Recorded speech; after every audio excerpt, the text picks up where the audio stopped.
Kale Silverwind checked his weapon one more time as the transport ship moved through the darkness of space. His pointed ears twitched slightly as he heard the other soldiers talking behind him. Most of them were human, and they still found it strange to see an elf wearing military armor instead of forest robes. Kale had gotten used to their stares long ago. He had chosen this life when he joined the Terran Colonial Defense Force 5 years ago. The mission briefing had been simple. Reports came in about slave traders operating near the Kepler moon system. The traders were taking people from different worlds and selling them to the highest bidders. Kale's team was sent to investigate and shut down the operation if they found it. Captain Rodriguez sat across from Kale in the transport. She was a tough woman who had earned her rank through many battles. She looked at the data pad in her hands and frowned. The intel says they have a hidden base on the third moon. We go in quiet, gather evidence, and call for backup if needed. Kyle nodded. His elvish hearing could pick up sounds that others missed, and his natural ability to move silently would be useful for this mission. The other team members included Sergeant Blake, a demolitions expert, and Private Chen, their communications specialist. They were good soldiers, but Kale knew this mission felt different somehow. The transport dropped them off on the dark side of the moon. The surface was rocky and cold, with no atmosphere to speak of. They wore full environmental suits as they made their way toward the coordinates from the intel report. Kyle's enhanced senses picked up something the scanners missed. There were energy readings coming from beneath the surface. "Captain," Kale said quietly over the comm, "I'm detecting power sources below us. The base is underground." Rodriguez checked her scanner and cursed. "You're right. How did you pick that up?" "Elvish senses," Kyle replied simply. It was easier than explaining how his people could feel the flow of energy around them, even technological energy. They found the entrance hidden behind fake rock formations. The door was coated with multiple security locks, but Blake's expertise got them through. As they descended into the facility, Kale felt his stomach turn. The air recycling system carried scents that made his enhanced nose wrinkle in disgust. Fear, pain, and unwashed bodies. The corridor led to a central hub with multiple branching paths. Security cameras swept the area, but Kale's natural stealth allowed him to move in their blind spots. He signaled the others to follow his path. They made their way deeper into the facility, following the strongest energy readings. What they found made even the hardened soldiers stop in shock. Row after row of holding cells contained beings from dozens of different worlds. Most were unconscious, kept sedated by drugs pumped through the air system. But some were awake, and their eyes followed the team with desperate hope. In the fourth row, Kale saw 4 cells that made him pause. The first held a blue-skinned woman with gill slits on her neck. Her aquatic features marked her as one of the Nereid people from the water worlds. The second cell contained a woman whose skin seemed to shimmer like crystal. She was clearly from one of the desert worlds where the people adapted to harsh sunlight. The third held a small, quick-looking woman whose muscles showed the development of someone from a high-gravity world. The fourth woman had the pale skin and large eyes of an empath, probably from one of the forest worlds like his own. All 4 were awake and watching him with intelligent eyes. The blue-skinned woman pressed her hand against the energy barrier of her cell and mouthed words he couldn't hear through the soundproof barrier. "Captain," Chen's voice crackled over the comm. "I'm picking up multiple ships approaching fast. We've got company." Rodriguez swore again. "How many?" "At least 6 ships, heavily armed. They'll be here in 10 minutes. Kyle looked at the 4, women in their cells, then at the dozens of other prisoners throughout the facility. His team had orders to gather intelligence and withdraw if discovered. But leaving these people here felt wrong in every fiber of his being. "We need to go," Rodriguez said, already turning toward the exit. "Call in the fleet and let them handle the rescue." "Captain," Kale said, not moving, "by the time the fleet gets here, the slavers will have moved or killed the prisoners. We're here now." "That's not our mission, Silverwind. We don't have the firepower to fight 6 ships." Kale looked at the 4 women again. The crystal-skinned one had stood up and was watching him intently. Something in her eyes reminded him of his sister, who had been taken by raiders when he was young. He had been too weak to save her then. He wasn't weak anymore. "You're right, Captain. The team should withdraw." Kyle began checking his weapons and equipment. But I'm staying. That's an order, soldier. Kyle met her eyes steadily. I understand, ma'am. Court-martial me later if we all survive this. Blake stepped forward. Kale, this is crazy. There are too many of them. Maybe, Kale said, moving toward the control panel for the holding cells. But I didn't join the military to abandon innocent people. The team should get to the extraction point. I'll buy you time to escape. Rodriguez stared at him for a long moment. She knew Kyle well enough to recognize when his mind was made up. The elf had a stubborn streak that matched his pointed ears. You have 30 minutes before those ships arrive. After that, you're on your own. Understood. The team moved toward the exit, leaving Kale alone with the prisoners. He began working on the cell controls, using his knowledge of both elvish energy manipulation and human technology. The first barrier dropped, and the blue-skinned woman stumbled out. Thank you, she said in accented but clear Terran standard. I am Luna. Are you here to rescue us? I'm going to try, Kyle replied, moving to the next cell. Can you help the others? We don't have much time. As each barrier fell, Kale quickly learned the names of the other 3 women. Maya, the crystal-skinned warrior from the desert world. Belle, the quick and agile woman from the high-gravity planet. Kate, the gentle empath who seemed to sense his determination and desperation. There are many others, Kate said softly, her large eyes reflecting the emergency lighting. Can we save them all? Kale wanted to say yes, but the sound of explosions echoed through the facility. The attacking ships had arrived early. I'll do everything I can, but first we need to get you 4 somewhere safe. He grabbed weapons from the guard station and handed them out. Luna seemed comfortable with the energy rifle, while Maya hefted a plasma cutter like she knew how to use it.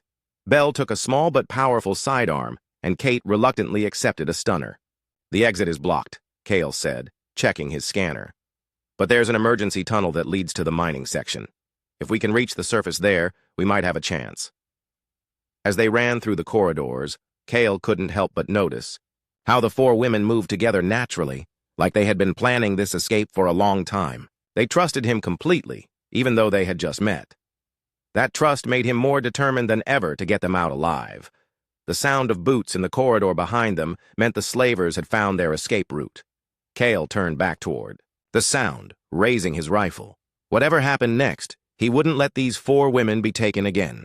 The sound of blaster fire echoed through the tunnel behind them as Kale led the 4 women deeper into the mining section. His elvish hearing could track their pursuers even through the thick metal walls. At least 12 guards were following. Them, and more, were coming. This way, Kale whispered, pointing toward a maintenance shaft. Belle, you're smallest. Can you fit through there and see what's on the other side? Belle nodded and slipped into the narrow opening with surprising grace. Her small size and incredible speed made her perfect for scouting. She returned within minutes, her eyes bright with excitement.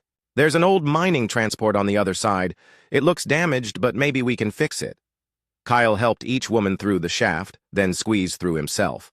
The transport was indeed old and battered, but his engineering training told him it might still work. Luna approached the vehicle and placed her hands on its power coupling.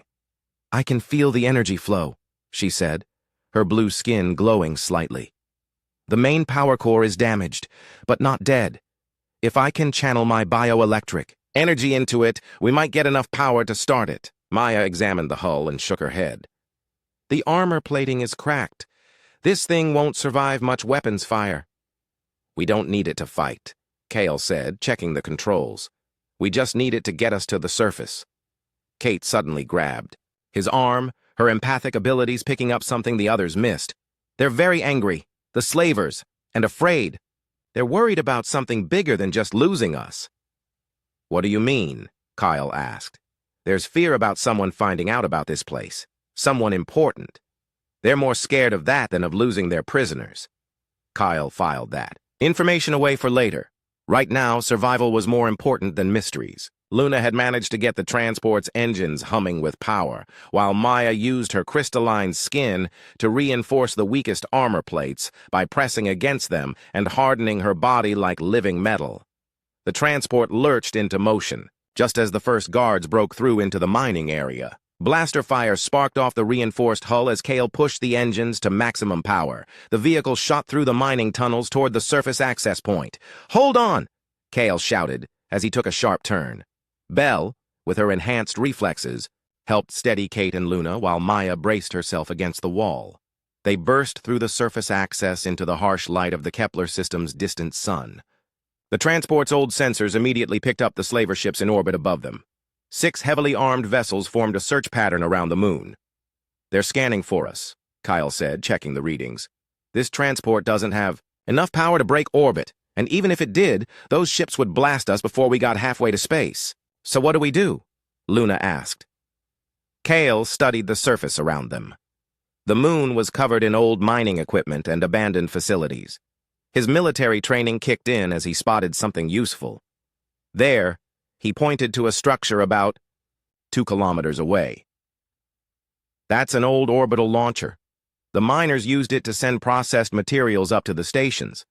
If we can get it working, it might give us enough velocity to reach escape speed." "But the ships will see us launch," Maya pointed out. "Not if we're smart about it." Kale was already forming a plan. "Kate, can you sense the emotional states of people in those ships?" Kate closed her eyes and concentrated. "Yes, but they're very far away. I can feel general moods, but not specific thoughts."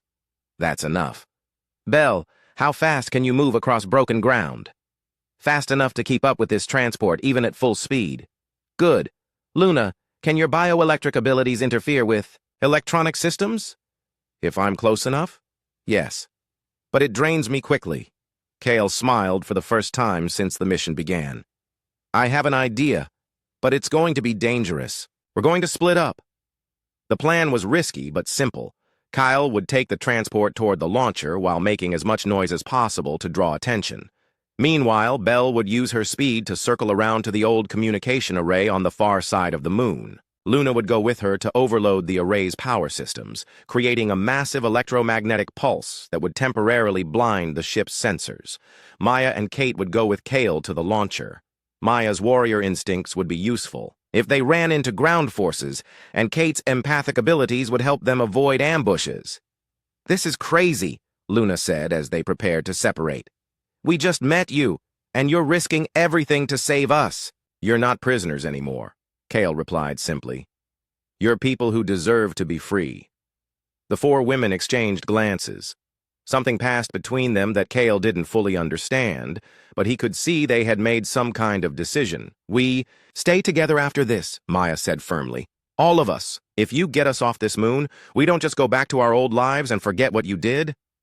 "You don't owe me anything," Kale started to say. "It's not about owing," Kate interrupted, her empathic senses picking up his emotions. "You feel responsible for us now, but we feel the same way about you." Before Kale could respond, his scanner picked up movement. Ground vehicles were approaching from the slaver base. They were out of time. Belle and Luna took off toward the communication array, Belle's speed allowing her to carry Luna across the rough terrain faster than any vehicle could follow. Kale gunned the transport toward the launcher with Maya and Kate beside him. The orbital launcher was even older than their transport, but Kale's engineering skills and Maya's strength got the massive machine operational. Kate kept watch for approaching enemies while monitoring the emotional states of the ship crews above. "They're getting suspicious," Kate reported. "Something about losing contact with their ground teams. Through the transport's comm system, they heard Belle's voice. "We're in position at the array. Luna's charging up for the pulse."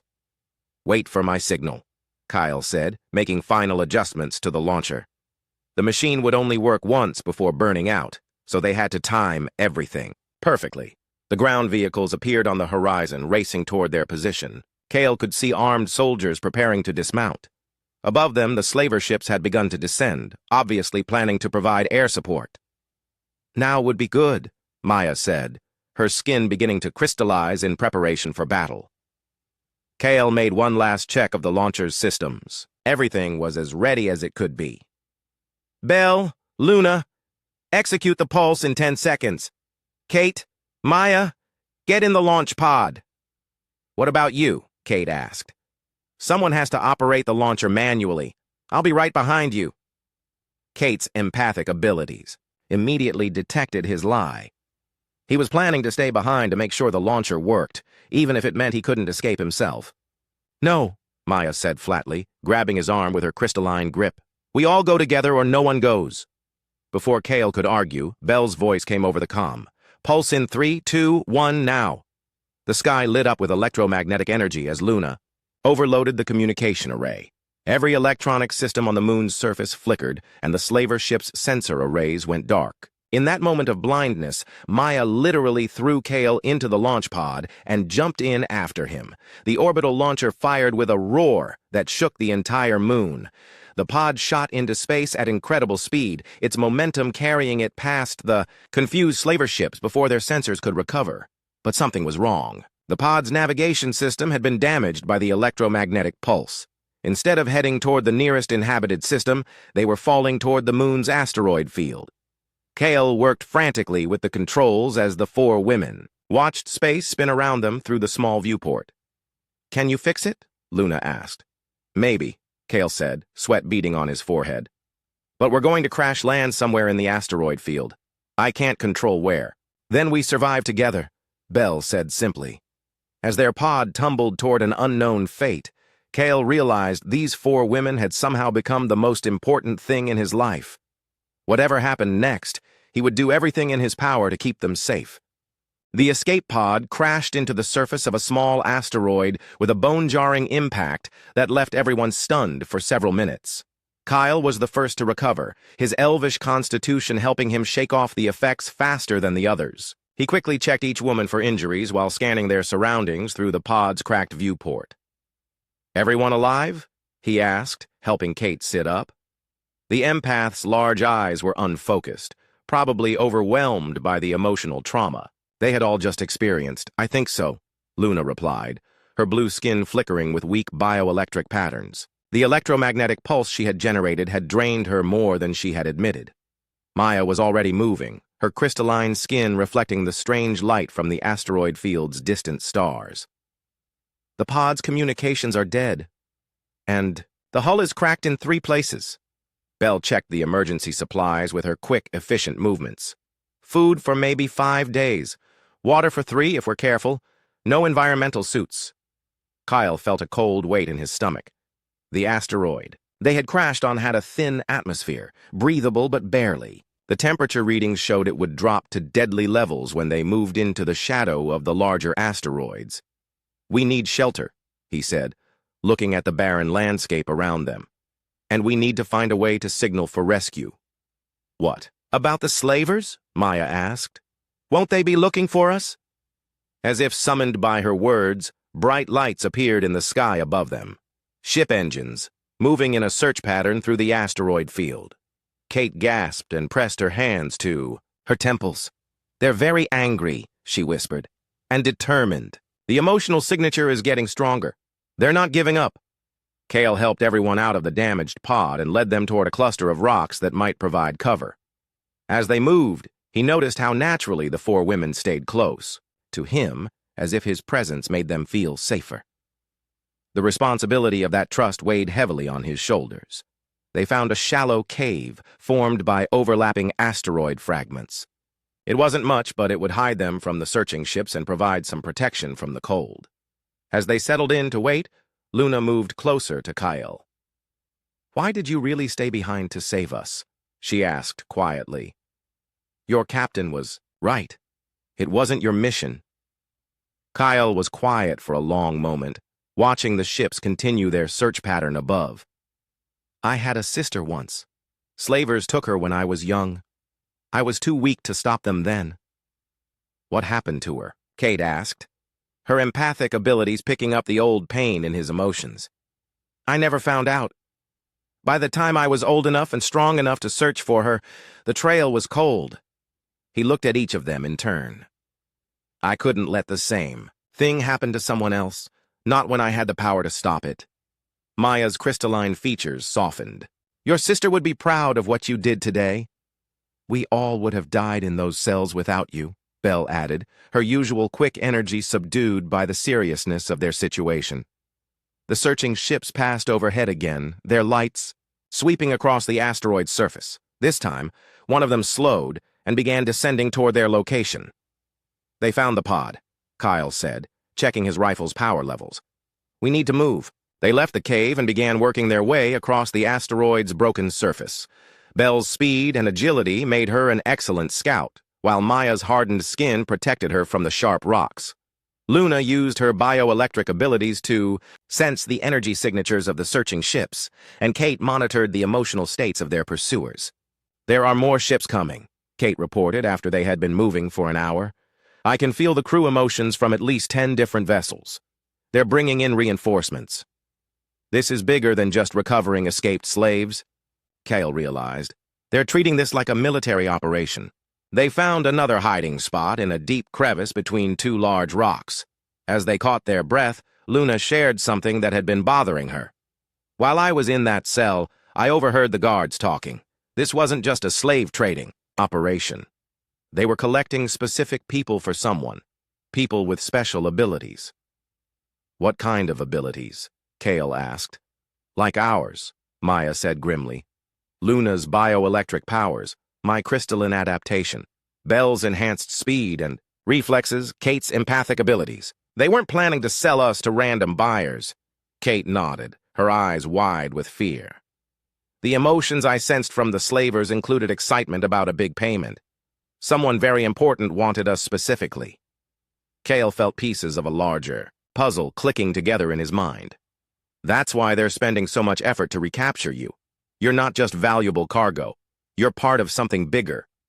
A new sound echoed across the asteroid's surface, heavy boots crunching on rock. Ground teams had landed and were searching on foot. Kyle peered around the edge of their hiding spot and saw armed figures in environmental suits moving methodically through the rocky terrain. "At least 20 soldiers," he whispered. "Professional military gear, not civilian slavers." "What do we do?" Belle asked. Kale studied the search pattern and the terrain around them. His military training suggested several options, but all of them were risky. The 4 women watched him with complete trust, waiting for his decision. "We can't outrun them forever on foot," he said finally. "But Belle, how fast can you move across this kind of terrain?" "Fast enough to reach that crashed mining ship I spotted earlier," she replied, pointing toward a distant wreck barely visible among the rocks. "Luna, could you overload that ship's power systems like you did with the communication array?" Luna nodded, though she still looked drained. "If it has any power left, yes. But what good would that do? Mining ships have powerful engines designed to move heavy loads. If we can get it working, even for a few minutes, we might be able to reach the edge of the asteroid field." "And then what?" Maya asked. "Then we hope my team got the message out and the Colonial Defense Force is looking for us too." It was a desperate plan, but it was the only chance they had. Belle took point, using her speed to scout ahead and mark safe paths through the rocky terrain. Luna and Kate stayed close to Kale, while Maya brought up the rear, her enhanced hearing and warrior instincts helping her watch for pursuers. They were halfway to the mining ship when Kate suddenly grabbed Kale's arm. "Stop! There's something wrong." The emotions from the search teams just changed. They're excited, like they found something. A spotlight blazed to life behind them, illuminating their position. A amplified voice echoed across the rocks in multiple languages, but the Terran standard translation was clear. "Escaped prisoners, this is Commander Voss of the Syndicate Recovery Force. You are surrounded. Surrender now and you will not be harmed." Kyle looked at the 4 women who had somehow become the center of his world in just a few hours. They looked back at him with determination in their eyes, not fear. "We don't surrender," Maya said, her skin beginning to harden into its crystalline battle form. "We stay together," Luna added, bioelectric energy starting to flicker around her. "Hands! All of us," Belle said, checking her sidearm. Kate simply nodded, her empathic abilities focused on the approaching enemies.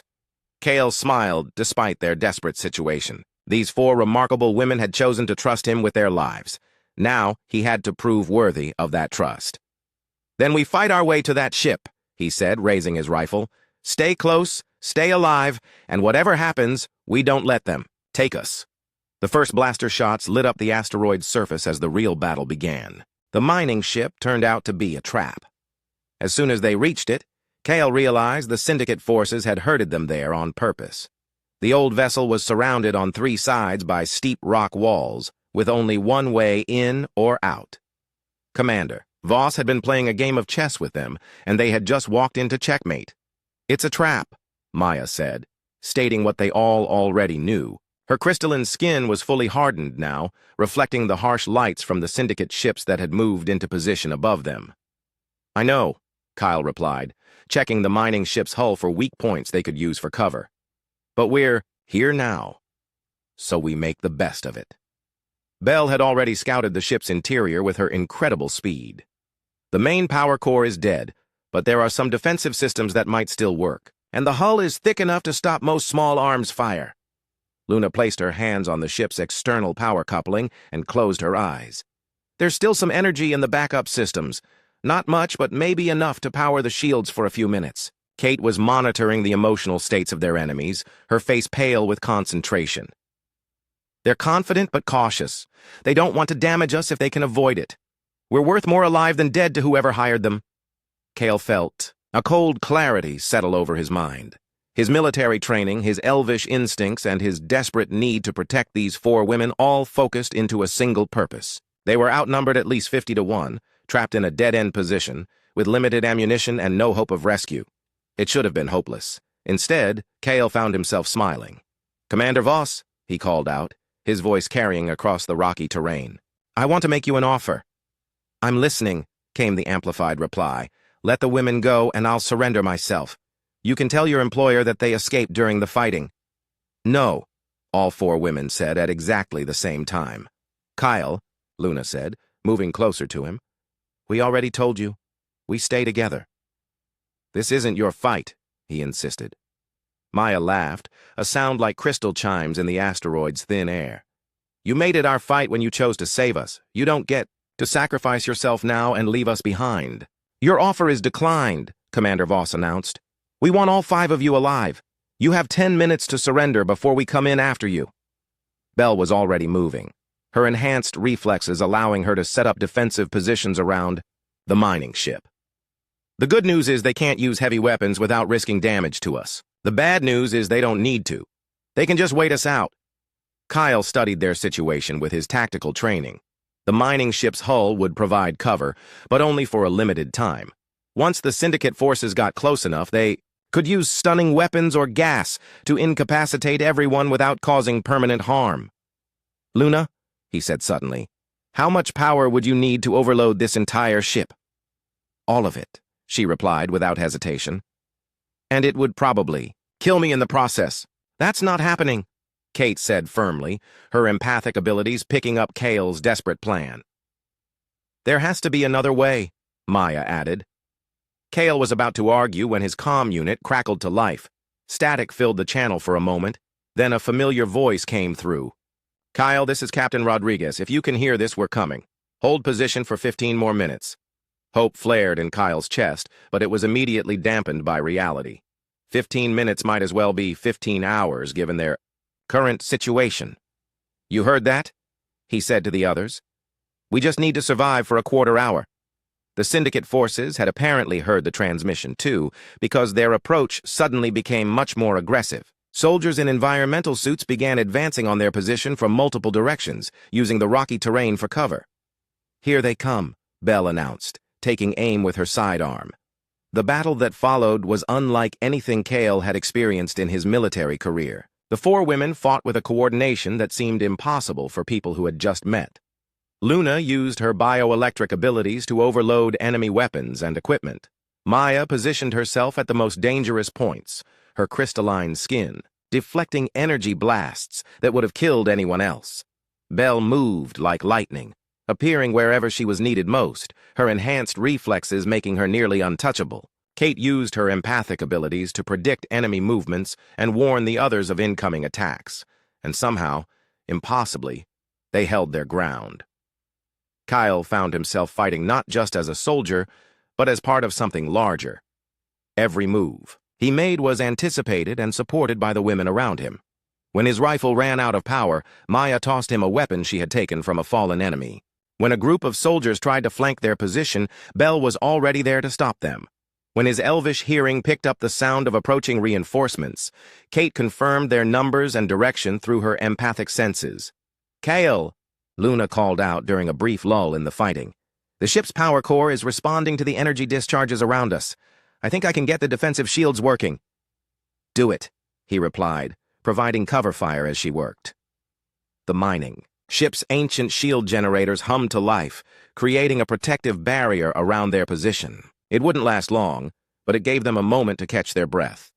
8 minutes, Bell reported, checking her chronometer. Commander Voss's voice boomed across the battlefield again. "You're only delaying the inevitable.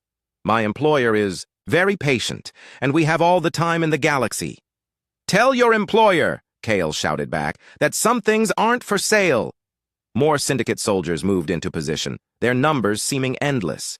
Kale realized they had brought enough forces to capture a small military base, not just 5 escaped prisoners. Whatever the larger plan was, it involved resources that suggested this went far beyond simple slave trading. "There's something else," Kate said suddenly, her empathic abilities picking up new emotional signatures. "Someone very important just arrived. The soldiers are all afraid of this person." A new voice came over the Syndicate communications, speaking in a language Kale didn't recognize, but the effect on the enemy soldiers was immediate. They began falling back to defensive positions instead of pressing their attack. "What's happening?" Maya asked. Before anyone could answer, explosions began lighting up the sky above them. Ship-to-ship combat was taking place in orbit, and some of those ships were falling toward the asteroid's surface. "The cavalry has arrived," Kyle said, recognizing the engine signatures of Colonial Defense Force vessels, but their relief was short-lived. The important person Kate had sensed was approaching their position personally, accompanied by what looked like an elite guard unit. Through the mining ship's cracked viewport, they could see a figure in advanced combat armor moving toward them, with inhuman grace. "Whoever that is," Bell said, "they're not entirely human." Kate's face went pale. "The emotional signature is wrong. It's like looking into a void. I can't read anything from them." The figure stopped just outside the range of the mining ship's failing shields and removed their helmet. What they saw made Luna gasp in recognition. "That's Admiral Thorne," she whispered. "He was the one who ordered our capture, but he's supposed to be human." The face looking back at them was indeed human in shape, but the eyes were completely wrong. They reflected light like a predator's, and when Admiral Thorne smiled, his teeth were too sharp. "Kyle Silverwind," the Admiral called out in a voice that carried clearly through the thin atmosphere. "You've caused me considerable trouble, but perhaps we can reach an arrangement. Join me willingly, and I'll ensure your friends are treated well." "What do you want with us?" Kale demanded. "You represent the future," Thorne replied. "Humans and elves working together, combined with beings of exceptional abilities from multiple worlds. My employer has great plans for people like you." The shields around the mining ship flickered and died. Luna collapsed from exhaustion, her bioelectric reserves completely drained. Maya moved to protect her, while Bell and Kate flanked Kale. Admiral Thorne began walking toward them, his elite guards spreading out to surround the mining ship. "Last chance, Mr. Silverwind. Surrender now, or I'll take you by force." Kale looked at the 4 women who had somehow become his family in the space of a single day. They looked back at him with absolute trust, even in the face of certain defeat. "We don't surrender," he said, echoing Maya's words from earlier. "So be it," Admiral Thorne replied, his predator's smile widening. That's when the Colonial Defense Force dropships screamed out of the sky, and the real battle began. The Colonial Defense Force arrived like avenging angels, their dropships descending through the asteroid field with precision that only came from years of combat experience. Captain Rodriguez led the assault personally, her voice cutting through the chaos of battle as she coordinated the attack on Admiral Thorne's forces.